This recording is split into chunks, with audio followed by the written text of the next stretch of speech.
ஜீவநதி ஜீவநதி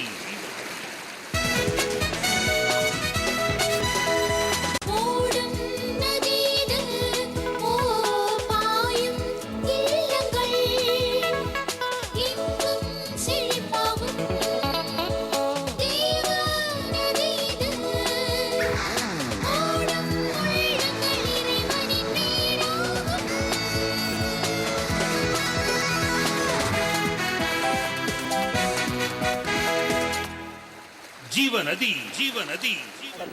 இளம் கதாநாயகி வினோதினி பங்கேற்ற பாடல். ஆண்டனி ஜோசப் எழுதி தயாரித்து ரிச்சர்ட் விஜய் இசையமைத்து சமந்தா பாடிய பாடல். பார்க்கலாமே.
கர்த்தருக்குள் பிரியமான அன்பு சகோதர சகோதரிகளே, மீண்டும் இந்த நாளிலும் உங்களை இந்த தொலைக்காட்சி நிகழ்ச்சியினூடாக பார்ப்பதில் மிக்க மகிழ்ச்சி அடைகிறோம்.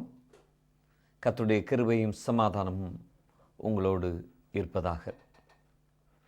இந்த பரிசுத்த வேதாகமத்திலே எழுதப்பட்டிருக்கின்ற ஒவ்வொரு வார்த்தைகளும் நம்முடைய வாழ்க்கையிலே ஒவ்வொரு சூழ்நிலைகளுக்கு ஒரு விடுதலையை தருகின்றவை, நல்ல ஆலோசனையை தருகின்றவை, நம்மை பலப்படுத்துகின்றவை. அதனால்தான் ஆண்டவர் இந்த வார்த்தைகளை நமக்கு எழுதி கொடுத்திருக்கிறார். இந்த வேதத்தை நாம் வாசிக்கும் பொழுது ஒவ்வொரு மனிதர்களுடைய வாழ்க்கையிலே ஏற்பட்ட சம்பவங்களும், அவ்வேளைகளிலே அவர்கள் ஆண்டவரை நாடிய பொழுது அவர்களுக்கு கர்த்தரிடத்திலிருந்து வந்ததான விடுதலையும் ஜெயத்தையும் நாம் இந்த பரிசுத்த வேதத்திலே அறிந்து கொள்ள முடிகிறது.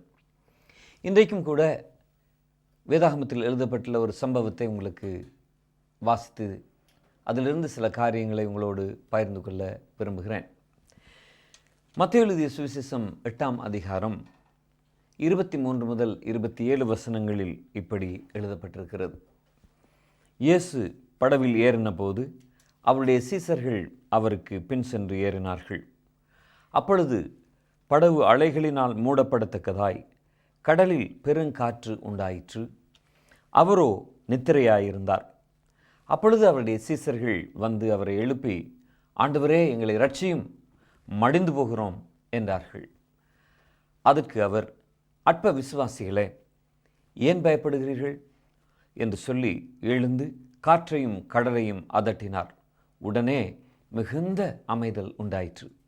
அந்த மனுஷர்கள் ஆச்சரியப்பட்டு, இவர் எப்படிப்பட்டவரோ, காற்றும் கடலும் இவருக்கு கீழ்ப்படுகிறதே என்றார்கள். இந்த சம்பவம் ஆண்டவராகிய இயேசு கிறிஸ்து இந்த பூமியில் வாழ்ந்த பொழுது நடைபெற்ற ஒரு மெய்யான சம்பவம். பாருங்கள், அவருடைய சீசர்கள் அவரோடு கூட படவில் போய்கொண்டிருக்கும் பொழுது அந்த படகு அலைகளினால் மூடப்படத்தக்கதாய் கடலிலே பெருங்காற்று உண்டாயிற்று என்று வேதத்தில் எழுதப்பட்டிருக்கிறது. எதிர்பாராத சூழ்நிலைகளிலே திடீரென்று நம்முடைய வாழ்க்கையில் இப்படித்தக்க புயல் வீச முடியும். அநேகருடைய வாழ்க்கையிலே திடீரென்று வருகின்ற ஒரு சம்பவம் அல்லது திடீரென அவர்கள் கேள்விப்படுகின்ற ஒரு செய்தி அவர்களை பெரிய அதிர்ச்சிக்குள்ளாக்கி அப்படிப்பட்ட ஒரு சூழ்நிலையை உருவாக்கும் பொழுது ஒரு படகு அலைகளினால் மூடப்படத்தக்கதாய் அந்த கடல் கொந்தளிப்பின் மத்தியிலே சிக்கிக்கொள்வது போல அவர்களுடைய வாழ்க்கை படகும் இந்த கொந்தளிப்பிலே அகப்பட்டு கொள்ளுகிறது. என்ன செய்வேன்? நான் எப்படி கரைபிடிப்பேன்? எப்படி ஆக இந்த பிரச்சனைக்கு ஒரு தீர்வை காணுவேன் என்று தீர்வு தெரியாதவர்களாக கொந்தளித்து கொண்டிருக்கின்ற மக்கள் அநேகர் உண்டு. அப்படிப்பட்ட ஒரு சூழ்நிலையைத்தான் இங்கே நாம் பார்க்கின்றோம். இன்றைக்கு இந்த நிகழ்ச்சியை பார்த்து கொண்டிருக்கிற உங்களுடைய வாழ்க்கையிலும் இப்படிப்பட்ட சூழ்நிலைகளுக்கு நீங்கள் முகம் கொடுக்கின்ற ஒரு சகோதரனாக சகோதரியாக இருக்கலாம். ஆனால் நல்ல செய்தி என்னவென்றால், ஆண்டவராகிய இயேசு கிறிஸ்து எழுந்து காற்றையும் கடலையும் அதட்டினார். உடனே மிகுந்த அமைதல் உண்டாயிற்று. அங்கே ஒரு சம்பவம் நடைபெறுகிறது. இயேசு அங்கு எழுந்து இந்த பிரச்சனையின் மத்தியில் காற்றையும் கடலையும் இறையாதே அமைதலாயிரு என்று அதட்டினாராம்.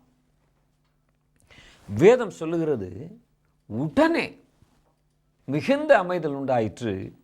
அதை கண்ட மனுஷர்கள், இவர் எப்படிப்பட்டவர், இவர் சொன்னவுடனே காற்றும் கடலும் இவருக்கு கீழ்ப்படுகிறதே என்று வியந்தார்கள்.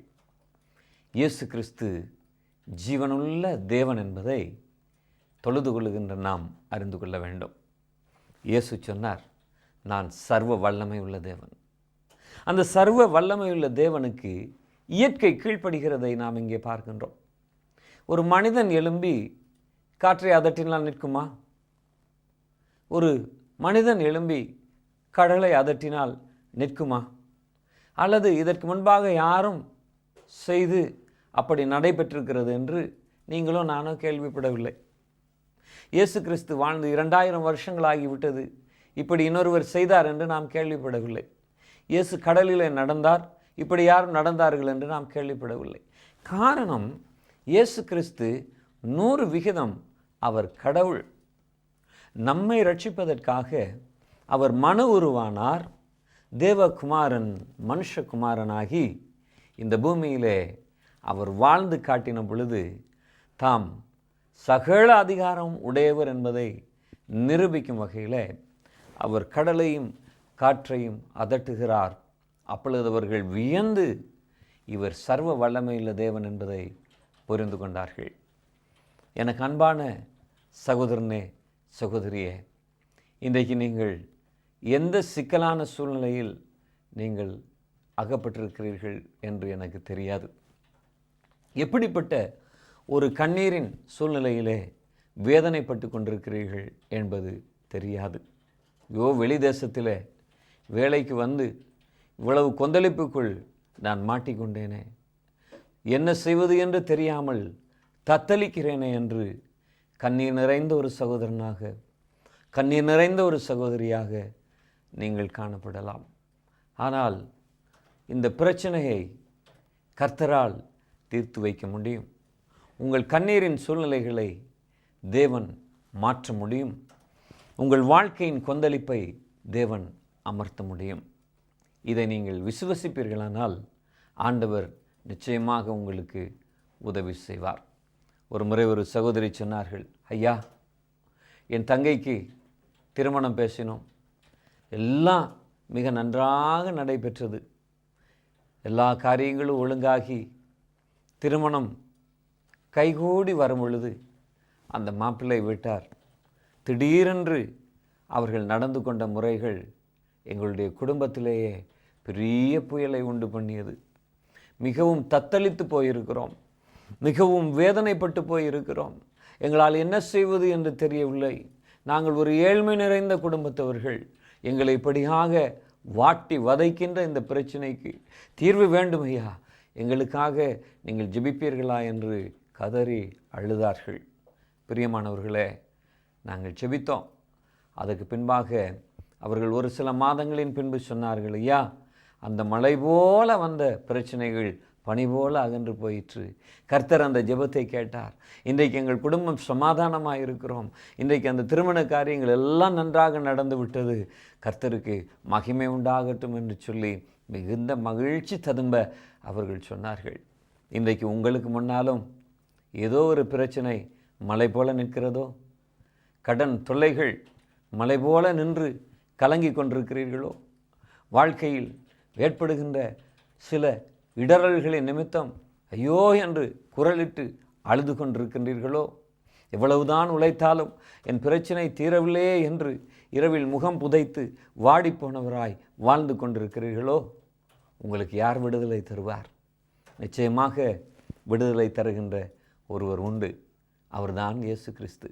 அந்த இயேசு கிறிஸ்து தான் சொன்னார், வருத்தப்பட்டு பாரம் சுமக்கிறவர்களே, நீங்கள் எல்லாரும் என்னிடத்தில் வாருங்கள், நான் உங்களுக்கு இளைப்பாறுதல் தருவேன் என்பதாக. பாருங்கள், இவ்வளோ உறுதியாக அவர் பேசியிருக்கிறார்.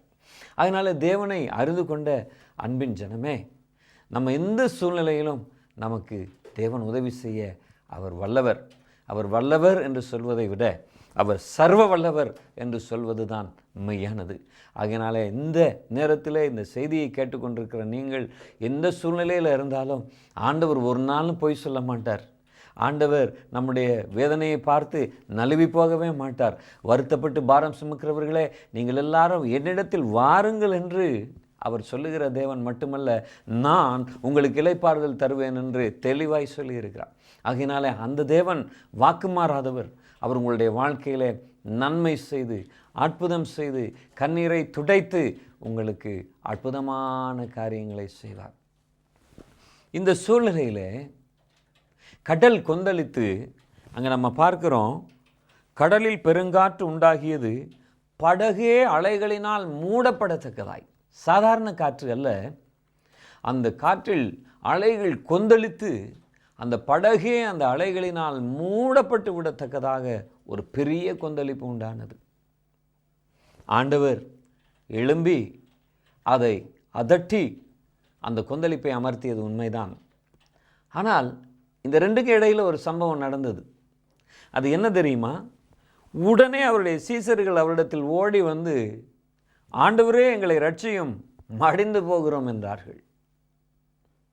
இதுதான் அந்த இரண்டுக்கும் இடையில் ஏற்பட்ட ஒரு சம்பவம்.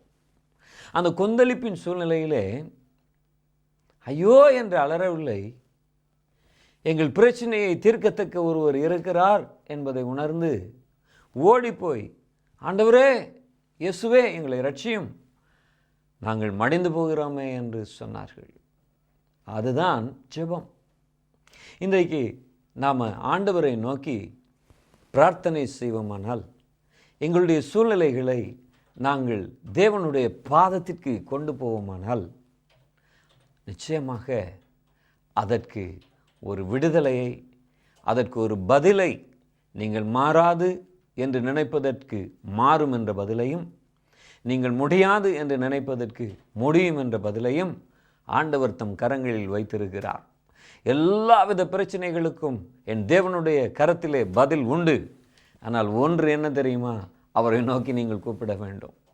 ஆண்டவரே எங்களை ரட்சியும் என்று அவர்கள் போய் கூப்பிட்டார்கள் அல்லவா? ஆண்டவரே நாங்கள் மடிந்து போகிறோம், எங்களை காப்பாற்றும் என்று ஜெபித்தார்கள் அல்லவா? அதுபோல நீங்கள் யாராயிருந்தாலும் நீங்கள் இயேசு கிறிஸ்துவை நோக்கி கூப்பிடும் பொழுது ஆண்டவர் அந்த ஜெபத்தை கேட்பார்.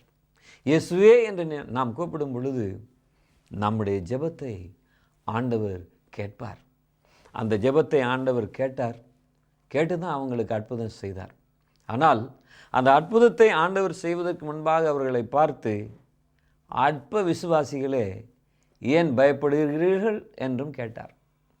நம்முடைய விசுவாசமற்ற ஒரு வாழ்க்கை தேவனிடத்திலிருந்து நன்மைகளை பெற்றுக்கொள்வதை தடை செய்துவிடும்.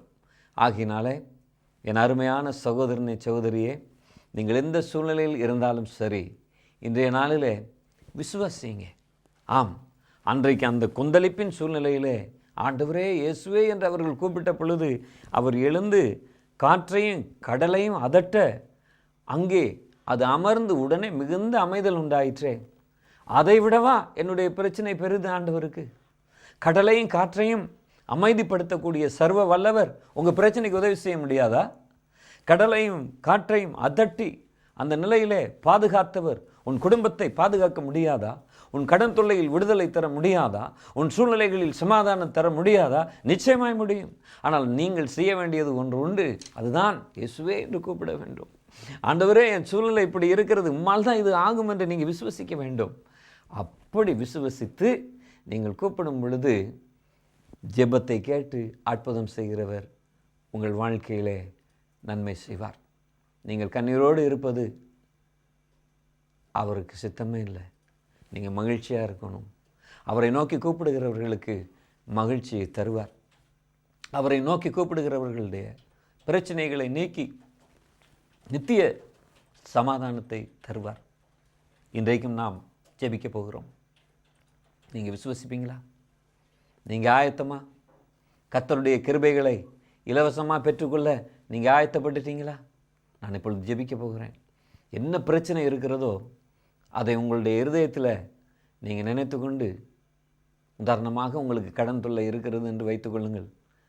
ஆண்டவரே இயேசுவே, இப்பொழுது இந்த ஊழியக்காரர் ஜெபிக்கும் பொழுது நான் விசுவசிக்கிறேன் சுவாமி, என்னுடைய இந்த கடன் தொல்லை அல்லது என்னுடைய இந்த பிரச்சனை இதை நீர் மாற்றி எனக்கு ஒரு புது வாழ்க்கையும், எனக்கு ஒரு சந்தோஷத்தையும், எனக்கு ஒரு சமாதானத்தை நீர் தர வேண்டும் என்று விசுவாசத்தோடு இப்பொழுது நீங்கள் கேளுங்கள். உங்களுக்காக ஜெபிக்கட்டும். பரலோகத்திலிருந்து பார்க்கிற, நான் பிரசங்கிக்கிற சர்வ வல்லமையுள்ள தேவனாகிய இயேசு கிறிஸ்து உங்கள் கண்ணீரை துடைப்பார். அதில் எனக்கு சந்தேகமே இல்லை. நீங்களும் சந்தேகப்படாமல் கேட்பீர்களானால் ஆண்டவர் நிச்சயமாய் உதவி செய்வார். ஜெபிப்போமா? பரலோக அற்புதத்தை பெற்றுக்கொள்வோமா? கிருபைகளை பெற்றுக்கொள்வோமா? இருக்கிற இடத்துல அப்படியே கண்களை மூடி, முடியுமானால் முழங்கால் படியிடுங்கள். ஜெபிப்போம். கர்த்தருடைய கிருபையை பெற்றுக்கொள்வோம். அன்பின் பரலோக பிதாவே, இப்பொழுதும் நாங்கள் உம்முடைய சமூகத்தை நோக்கி பார்க்கிறோம். யார் யார் வேதனைகளோடு, எந்தெந்த பிரச்சனைகளோடு இப்பொழுது ஜெபித்து கொண்டிருக்கிறார்களோ, அவர்களுடைய இருதயத்தின் வேண்டுதலை அவர்களுக்கு கொடுத்து, சர்வ வல்லமையுள்ள தேவன் உங்களை அவர்களுக்கு வெளிப்படுத்தும்படியாக ஜெபிக்கணும் ஆண்டவரே. இயேசுவே, நாங்கள் மடிந்து போகிறோம் என்று சொல்லி உம்மண்டை ஓடி வந்த பொழுது எழுந்து கடலையும் காற்றையும் அதட்டி மிகுந்த அமைதல் உண்டு பண்ணிய தேவன், இப்பொழுதும் ஜெபித்து கொண்டிருக்கிற அந்த பிள்ளைகளுடைய வாழ்க்கையில் சீக்கிரமாய் ஒரு மிகுந்த அமைதல் உண்டாகும்படியாக கர்த்தர் கிருபை செய்வீராக. எந்த இடத்தில் கொந்தளிப்போ, வேலைத்தளத்தில் கொந்தளிப்போ, குடும்பத்தில் கொந்தளிப்போ, பொருளாதார ரீதியில் கொந்தளிப்போ, எல்லாவற்றையும் மாற்ற உம்மால் கூடும் ஆண்டவரே. மனுஷனால் கூடாதுதான், ஆனால் தேவனால் சகலமும் கூடும். கிருபை செய்யும். இப்பொழுதும் கண்ணீரோடு இருக்கிற எங்கள் அருமை சகோதரனுக்கு சகோதரிக்கு கர்த்தர் கிருபை செய்தரும்படியாய் ஜெபிக்கிறோம். அவருடைய சூழ்நிலைகளை மாற்றி ஆசீர்வதிப்பீராக. இயேசு கிறிஸ்துவின் நாமத்தில் வேண்டுகிறோம் எங்கள் நல்ல பிதாவே, ஆமென். ஜெபித்த உங்களை கர்த்தர் ஆசீர்வதித்து உங்களுக்கு கிருபைகளை தருவார். விசுவசிங்க. விசேஷமாக உங்களுக்கு ஜெபிக்க வேண்டுமானால் அங்கே திரையில் காட்டப்படுகின்ற தொலைபேசி எண்களில் எங்களோடு தொடர்பு கொள்ளுங்கள். நாங்கள் உங்களுக்காக ஜெபிக்க வாஞ்சியாய் காத்திருக்கிறோம். கர்த்தர் உங்களை ஆசீர்வதிப்பாராக. தெய்வீக கிருபையும் சமாதானமும் உங்கள் அனைவரோடும் இருப்பதாக. ஆமென்.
சேர்ப்பீங்க உங்களை